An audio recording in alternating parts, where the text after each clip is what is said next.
When we talk about McDonald's combo meals, we talk about savory meat, golden fries, and your favorite drink. Now, the combo meals just got crispy, juicy, and tender with the new Crispy Chicken Sandwich Combo. And you have to try it. Get a classic or spicy crispy chicken sandwich with medium fries and a medium soft drink like Sprite for only $6. Promotion pricing may be lower than meal pricing. Cannot be combined with any other offer. Ba-da-ba-ba-ba. Able to reach a unanimous decision. I'm Megan Cloherty. A debate over whether to require all county employees to be vaccinated against COVID. I'm Dick Iuliano. Metro says reduced rail service will continue through the holidays. What riders should expect. I'm Melissa Howell. It's 12 midnight. This is CBS News on the Hour, your home for original reporting. I'm Monica Ricks in New York. People gathered for a vigil tonight in Waukesha, Wisconsin to honor victims of the Christmas parade tragedy. 5 people died and dozens more were injured. Waukesha Mayor Sean Riley. Our presence is a symbol that we stand with and share in the grief of all those injured or killed on Sunday evening. Our presence is a symbol that we stand with those who are emotionally injured from the horrific events of last night. The man who drove into the crowd will be in court Tuesday. Closing arguments are underway in the trial of 3 Georgia men accused of killing Ahmaud Arbery. CBS's Omar Villafranca is at the courthouse. Defense attorneys for Greg McMichael said he didn't pull the trigger, and it was Arbery's actions that led to the confrontation. Roddy Bryan's lawyers say he didn't know what was happening or that McMichael had a weapon. The state will have the final word in rebuttal. Then the case is handed over to the jury to deliberate. If the defendants are found guilty, they could face life in prison. Closing arguments resume in the morning. The committee investigating the January 6th insurrection has issued subpoenas to 5 more people, including former President Trump's ally Roger Stone and conspiracy theorist Alex Jones. The panel wants documents and testimony on the rallies that led to the deadly attack.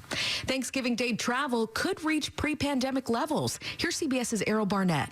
4 million people are expected to fly this week, up 80% over last year. And while security lines are already long, the TSA tells CBS News it is not concerned about staffing issues due to the vaccine mandate. 93% of its employees are at least partially vaccinated as the deadline kicks in today. We don't expect any service disruption as a result of the vaccination mandate. Most travelers will avoid airports this week, choosing to drive instead, with AAA predicting more than 53 million on the roads.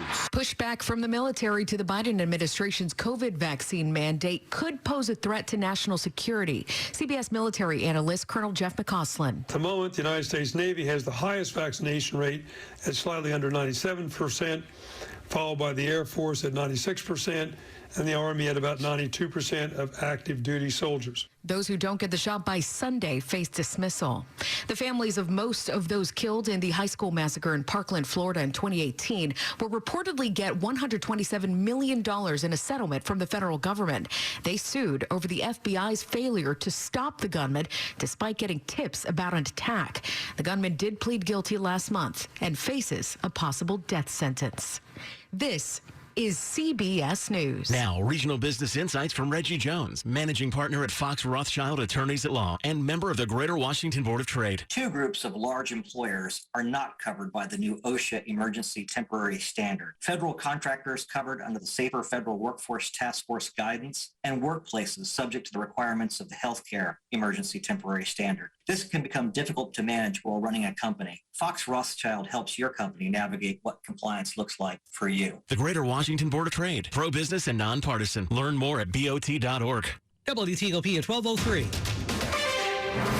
A Tuesday morning, welcome in everybody, November 23rd, 2021. Clear, brisk, quite cold this overnight early morning. Low in the mid to upper 20s parts of the area by Tuesday daybreak. We're at 33 now. I'm Dean Lane. We do indeed thank you for taking us along for your Tuesday morning ride. Topping the local stories we're looking at for you as we do head into this day together. We begin with the jury deliberating the lawsuit against Unite the Right organizers, and ralliers in Charlottesville are telling the judge in the case they may not be able to reach a unanimous verdict. WTOP's Megan Cloherty has been listening into the courtroom and has more this morning. The jury deciding the outcome of a civil suit against 4 people and 10 white supremacist organizations indicated to Judge Norman Moon it may not be able to reach a unanimous verdict. In a question read aloud in court, jurors asked if they are unable to come to a unanimous decision on the lawsuit's first 3 claims, if they still need to decide on the other 3 claims. It wasn't the only question on the second day of deliberations. Earlier, they asked, quote, are words a form of violence according to federal law? Victims of the August 2017 Unite the Right rally in Charlottesville filed suit seeking damages for physical and emotional injuries and contend that the organizers planned for the rally to turn violent. Megan Cloherty, WTOP News. Debate is continuing locally in Montgomery County over whether or not to require all county employees be vaccinated against COVID.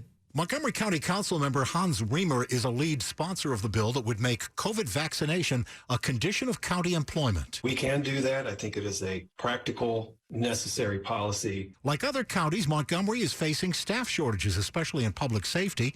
Jeffrey Buttle, head of the union representing firefighters and paramedics, warns the county could feel the sting of losing just a few in some areas. It could be as little as just a half dozen of folks that would significantly impact specialty services. The council's not expected to vote on the employee vaccine mandate until the new year. Dick Iuliano, WTOP News. WTOP at 12:05. Transportation issues for you now this morning. More tough news to tell you about here at WTOP coming from Metro rail riders.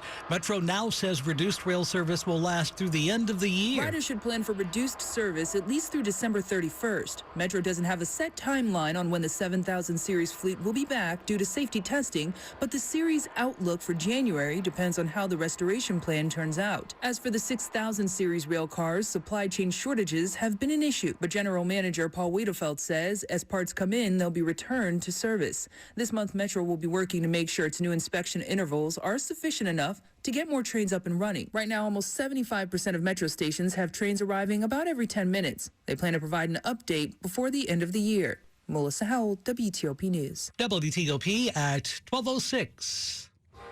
The winter. Arlington County Public Schools have updated their procedures now for when bad weather strikes this season. The first 6 bad weather days of the school year, whether they're in a row or scattered throughout the year, will be considered traditional snow days.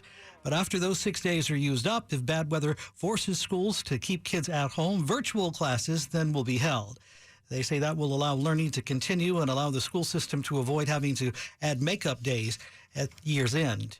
And over at Anne Arundel County Public Schools, this year's school calendar has changed. Classes will be dismissed 2 hours early on December 23rd for a staff and student personal wellness day, and schools will be closed in the summer on June 20th of next year in recognition of Juneteenth, the holiday celebrating the freedom of enslaved African Americans.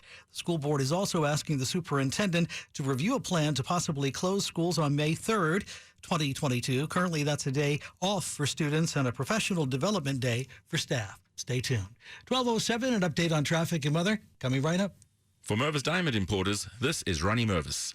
Our success is built on radio, and for that, we thank WTOP for providing a stable platform.